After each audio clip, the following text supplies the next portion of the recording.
Assalamualaikum warahmatullahi wabarakatuh. Perkenalkan nama saya Bobi Ramadhani. Sini saya akan mempresentasikan hasil PPT saya dari tugas konservasi sumber daya hutan kelas kedua. Pertama saya memilih topik konservasi hutan di Indonesia, tantangan dan solusi. Perlu diketahui bahwa konservasi adalah hal-hal yang sangatlah penting bagi keberlanjutan atau hal yang jangka panjang. Konservasi umumnya juga merupakan salah satu mata kuliah wajib di Fakultas Kehutanan. Hutan Indonesia adalah paru-paru dunia, mana menghadapi berbagai tantangan kompleks yang mengancam keberlanjutan. Perlu diketahui juga bahwa Indonesia juga banyak mengalami hal-hal yang bertentangan, ya dari deforestasi juga tentunya yang dilakukan pada tahun 90-an yang sampai sekarang mungkin dapat teratasi. Tapi pada tahun 90-an atau zaman dulu itu data-data yang menunjukkan bahwa banyaknya deforestasi yang terjadi itu cukup merugikan negara, apalagi hutan-hutan di Indonesia yang semakin berkurang.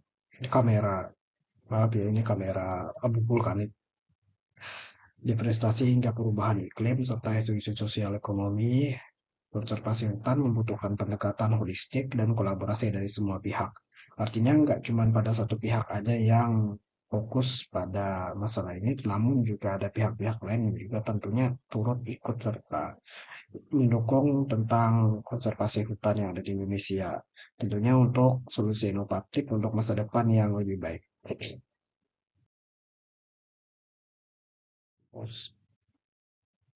Selanjutnya adalah deforestasi dan degradasi hutan serta data dampaknya. Di sini saya ambil data dari Kementerian Lingkungan Hidup dan Kehutanan tahun 2022, tepatnya jangka 5 tahun. Dari tahun 2018 ada sebuah data dari tahun 2018 hampir 600.000 hektar tanah terkena sorry, hampir 600.000 hektar hutan telah dibabat habis.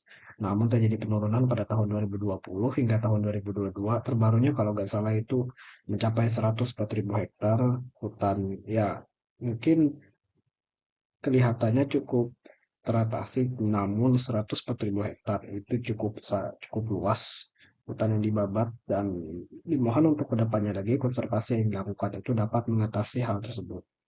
Terima kasih. Tapi vulkanik. Selanjutnya adalah perubahan iklim ancaman nyata bagi hutan kita. Perubahan iklim global memberikan tekanan yang signifikan pada ekosistem hutan Indonesia. Peningkatan suhu, perubahan pola curah hujan, dan kejadian cuaca ekstrim seperti kekeringan berkepanjangan dan kebakaran hutan yang intens semakin memperparah kondisi hutan yang sudah rentan. Di sini jelaskan lagi bahwa karena kondisi hutan Indonesia itu sudah rentan gitu ya. Terus adanya perubahan iklim, contohnya kayak kondisi El Nino itu memperparah kondisi yang ada di Indonesia. Perubahan iklim, apalagi kita tahu bahwa hutan atau tegakan kecil aja itu dapat mempengaruhi iklim yang ada gitu. Atau mempengaruhi lebih kecilnya lagi seperti cuaca. Nah, pola cuaca mempengaruhi juga pola hujan, dan juga kebakaran hutan yang sering terjadi itu dapat memperparah juga, dapat melepaskan banyak karbon yang berlebihan, akhirnya membuat cuaca jadi panas, di mana-mana jadi panas gitu. Tapi kalau kita lihat sekarang gitu ya, lebih banyak terjadi hujannya. Terima kasih karena BMKG juga, karena mereka baru saja saya lihat mereka memberikan bantuan atau memberikan hujan buatan dengan menabur garam di atas awan. Bagus sih, peningkatan suhu, perubahan pola curah hujan, kejadian cuaca ekstrim seperti kekeringan berkepanjangan. Kekeringan berkepanjangan ini tentunya karena musim kemarau juga. Dan apabila kita terus memperparahnya dengan cara memperbanyak kebakaran hutan gitu ya, dengan apa alasan orang membuat kebakaran hutan itu tentunya untuk pembukaan lahan juga, entah peralihan lahannya untuk membuat lahan tersebut menjadi kebun dengan cara membuka wilayah hutan dengan cara membakar dan seterusnya. Selanjutnya adalah illegal logging dan perambahan, kejahatan lingkungan yang merugikan. Illegal logging atau pembalakan liar dan perambahan hutan merupakan kejahatan terorganisir yang secara masif merugikan negara. dan ekosistem. Praktik ini tidak hanya menghilangkan tegakan pohon, tapi juga merusak habitat satwa liar dan mengancam kehidupan masyarakat adat yang bergantung pada hutan. Terdapat kerugian ekonomi, kerusakan ekologis, tantangan penegakan hukum. Diperkirakan kerugian negara akibat illegal logging mencapai triliunan rupiah setiap tahun dari pihak dan retribusi yang hilang. Pembukaan hutan secara ilegal menyebabkan hilangnya keanekaragaman hayati dan terganggunya fungsi ekologis hutan sebagai penopang kehidupan. Dan tantangan penegakan hukum, kompleksitas jaringan pelaku dan kurangnya sumber daya seringkali menjadi hambatan dalam upaya penegakan hukum. Konflik lahan dan tenurial akar masalah yang rumit. Sini ada gambar tanah kami, hak kami itu. Konflik lahan dan bla bla bla. Konflik lahan ini menghambat upaya konservasi karena banyak orang memfokuskan pada kepentingannya sendiri. Sehingga untuk apa digunakannya hutan tersebut untuk kepentingan mereka. Ada untuk izin tambang, ada 3 unsur utama izin tambang, masyarakat adat, dan sebenarnya di sini perkebunan cuman tertutup karena kamera saya biarin. Nah, di antara izin pertambangan dan perkebunan ini ada namanya perkebunan dan pertambangan, itu jadi kami satu. Mereka memanfaatkan wilayah hutan untuk pertambangan dan perkebunan. Ada izin tambangan dan masyarakat adat di mana digunakan untuk hutan adat dan tambang.